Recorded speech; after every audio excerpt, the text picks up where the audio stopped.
Bonjour Olivier. Bonjour Daniel. Alors ici on est dans le Vexin. Oui. Il y aura une manifestation tout à l'heure, on vient un petit peu en avance. Oui. Et alors comme vous remarquez, derrière moi il y a un grand panneau marqué on n'a pas besoin de calcaire qui se trouve à 30 mètres en dessous de ses bottes. Est-ce que tu peux nous expliquer quelle est la mobilisation de la population ici contre la carrière de calcaire ? Eh bien, la population, comme la plupart des élus locaux, et je te remercie d'être venu de Paris jusqu'ici, ont pris conscience que ce projet est un projet complètement absurde et aberrant, d'un autre temps. On a l'impression de retourner dans les années 70 ou 80. Pourquoi ? Parce que tout simplement, la cimenterie, la dernière cimenterie en activité en Ile-de-France, qui se trouve à 5-6 km d'ici, qui se trouve à Gargenville, et a besoin d'extraire du calcaire, parce que l'autre carrière qu'elle exploite touche à sa fin. Il n'y a plus de calcaire dedans parce qu'ils ont déjà bien abîmé du côté de Guitrancourt, qui est un autre village un peu plus loin. Et donc maintenant, ils veulent continuer et détruire cette très belle partie du parc régional du Vexin, parce que je rappelle qu'on est dans le parc régional du Vexin. Alors on est à peu près à équidistance entre Paris et Rouen, si vous voulez situer. Et on est à 43 km de Paris à vol d'oiseau. Donc c'est important parce que ça veut dire que Paris et la région parisienne sont impactés, pas par cette carrière, mais sont impactés par l'activité de la cimenterie qui se trouve à Gargenville. Cette dernière cimenterie en activité fait partie des 10 sites les plus pollueurs pour l'Île-de-France, selon les rapports de la DRIE. Pas nous qui le disons, c'est la DRIE. Alors, ce qu'il faut savoir, c'est que si à Paris, on veut absolument avoir de l'alimentation saine et bio dans nos assiettes, il faut défendre les terres agricoles. Mais surtout, il faut bien comprendre que tout ça fait système. Il faut choisir quel écosystème on veut. Là, j'estime qu'il y a vraiment le cancer, finalement, dans un très mauvais écosystème, qui est que on veut hyper bétonner le Grand Paris, à travers plein de projets aberrants. Et donc, on bousille les terres agricoles de la région Île-de-France avec à la fois des carrières et ensuite des usines de fabrication du ciment qui est totalement anti-écologique. Tout ça pour, en plus, rendre Paris une ville totalement asphyxiante avec la bétonisation de la moindre friche. Donc, ça fait système. Voilà pourquoi on est dans cette lutte-là aujourd'hui.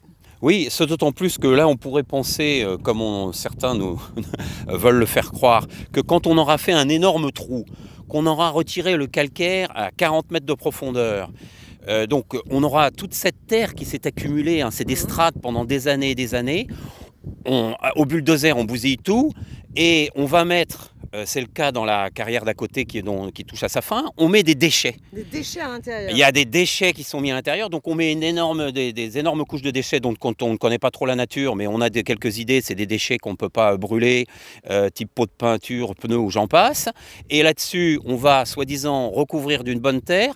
Et aux surprises, elle va retrouver la productivité qui était la sienne 30 ans après. C'est un leurre.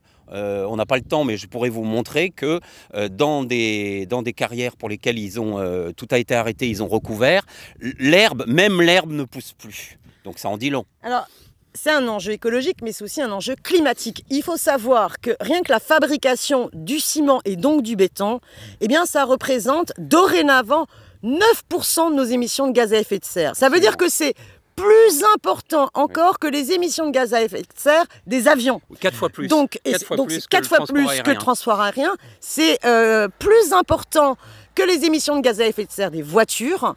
Voilà pourquoi vraiment le slogan « Laisse béton » est un slogan écologique et climatique extrêmement important et urgent. Donc moi je ne veux pas, en tant qu'élue parisienne, que Paris soit finalement complice par son silence de l'artificialisation des sols de l'Île-de-France, avec en plus un intéressement quelque part, parce qu'elle accepte que ça se passe ici dans le Vexin pour pouvoir récupérer du ciment et du béton pour faire le métro du Grand Paris et aussi les Jeux Olympiques. On voit aussi d'autres projets inutiles et imposés comme Europa City, le projet de grand centre commercial. Voilà, toute cette ultra-bétonisation est une aberration, sachant qu'on peut construire des bâtiments maintenant avec du bois, de la terre crue, de la paille et des bâtiments très sérieux, très solides. Surtout, Daniel, que là, c'est pas moi qui parle, c'est le président du syndicat des cimenteries. Monsieur le Président. Non, mais voilà, et je vais reprendre les propos qu'il a tenus. Il a expliqué que la production de ciment en France était très excédentaire aux besoins. Donc quand on nous dit que cette cimenterie à Gargenville, à proximité de Paris, est stratégique et qu'elle est absolument nécessaire pour les Jeux Olympiques et le Grand Paris, c'est faux, c'est archi faux. Ce d'autant plus que le transport n'est pas un transport fluvial, parce qu'on est à proximité de la Seine, donc on pourrait se dire c'est un transport fluvial. Non, c'est un transport de camions. C'est une centaine de camions qui sortent et qui reviennent dans cette cimenterie tous les jours. Bon, sans compter la pollution sur laquelle je ne vais pas revenir, dioxyde d'azote. Tu as parlé du réchauffement climatique, mais il y a également tout ce qui est dioxyde d'azote, particules, poussière. Et pour la petite histoire, parce que moi je me fais plaisir, mais l'Adrieux a épinglé cette cimenterie en 2015 pour dépassement des taux de poussière autorisés. Donc ça en dit long sur les problèmes que pose cette cimenterie et sur le non-respect des normes. Dernier point important aussi, c'est que normalement, cette cimenterie qui appartient à la multinationale Calcia Heidelberg pourrait investir dans un filtre qui coûte cher mais qui permettrait aux populations de moins souffrir de la pollution. Eh bien non, chantage, cynisme.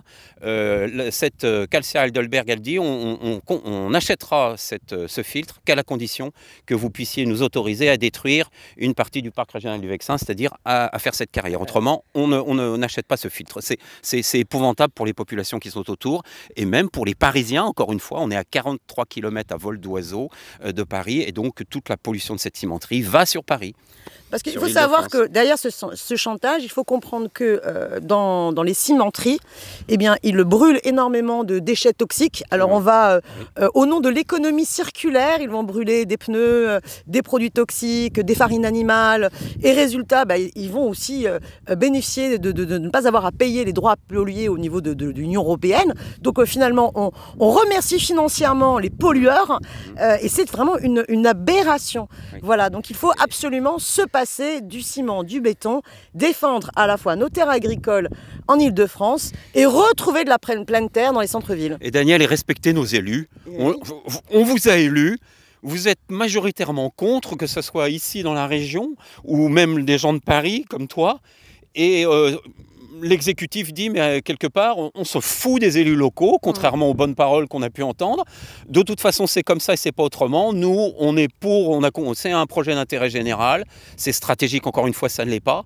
Et on ne respecte pas la volonté de nos élus qui sont tous majoritairement opposés à cela. Et les citoyens, ils ont eu droit à avoir un référendum pour dire ce qu'ils en pensent. Alors, les citoyens... Ils sont encore plus méprisés, j'imagine. Oui, mais ils ont pu s'exprimer dans le cadre de l'enquête publique. Alors, il y a eu une enquête publique, tiens-toi bien, qui a donné un avis favorable. Mais 3 commissaires enquêteurs qui ont mis des réserves majeures avec, je cite, risque majeur de la pollution de la nappe phréatique, c'est eux qui l'ont écrit. Ce trou, on va le voir des kilomètres à la ronde. Ils ont parlé de la pollution de la cimenterie. Ils auraient dû donner un avis défavorable, mais politiquement, s'ils veulent pouvoir avoir être nommés sur d'autres enquêtes, manifestement, ils étaient obligés de donner un avis favorable. C'est assez scandaleux parce que tous les éléments qu'ils ont mis, toutes les réserves qu'ils ont émises, ce sont des réserves extrêmement importantes. J'ai la chance d'appartenir aussi à France Nature Environnement. Ils sont tombés de l'armoire quand ils ont vu qu'on pouvait donner un avis favorable avec des réserves aussi importantes. Bien, eh bien on continue, on retourne à la mairie.